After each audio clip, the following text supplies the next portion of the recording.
and we should also empower them bayambeko okulaba nti bagazya endaba yaabwe ey'ebintu.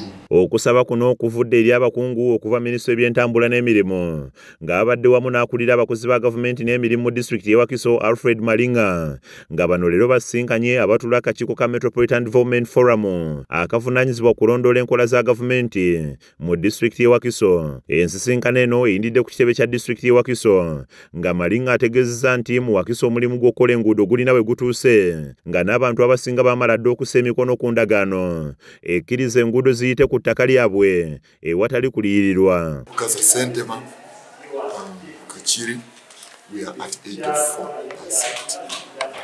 And then for Nagaladi Spa, now Kitem Kisozi Nagaladi Spa, we are at 72.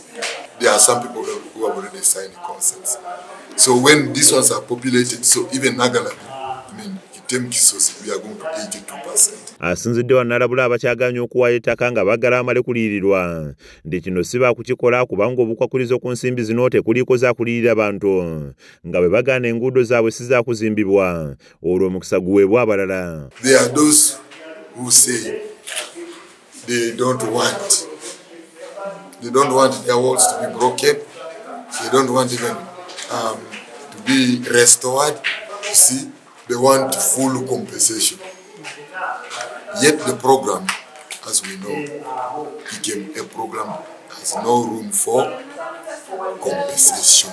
Babakungu okuva minisitule by'entambula basabye ab'akakiiko okukolaganira wamu n'abakulembeze kussa n'abatuuze okulaba nga bamatiza okuwaayo ettaka lyabwe kuba kino kiyamba bo. Tulina okukwataganira wamu different thematic working groups okulaba nga tutuukiriza omulamwa ogw'okukola emirimu gya MDF both ku district ne mu bantu era tutandikiddewo. Pulezidenti w'akakiiko kano Made Mukasa asuubizza nti bakola n'amaanyi okulaba ng'enteekateeka eno etambula bulungi ng'ategeezezza nti engeri gye bakyali abapya babadde bakyetaaga okusomesebwa. Omusomo gwe tufunye gugenda gutwongeddemu embavu okulaba nti tutuukiriza obweyamu obwo abantu bennyini disitulikiti byalina okukola birina kuva wansi nga byambuka waggulu.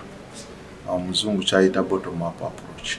Enkola ya Greater Kampala Metropolitan Urban Development yaleetebwa gavumenti ng'evujjirirwa ensimbi ezeewolebwa okuva mu banka y'ensi yonna ng'erimu okuzimba obutale, enguudo, okutaasa obutonde bw'ensi wamu n'ebirala. Wabula ng'ensimbi zino za bukwakulizo nga teziriiko kuliyira bannannyini ettaka enguudo kwe zigenda okuyita ng'enteekateeka eno yakumala emyaka 5 ng'esuubirwa okuggwa mu mwaka ogwa 2028. Kizza Peter yakusakidde emboozi eno ku Rakes TV Agalero.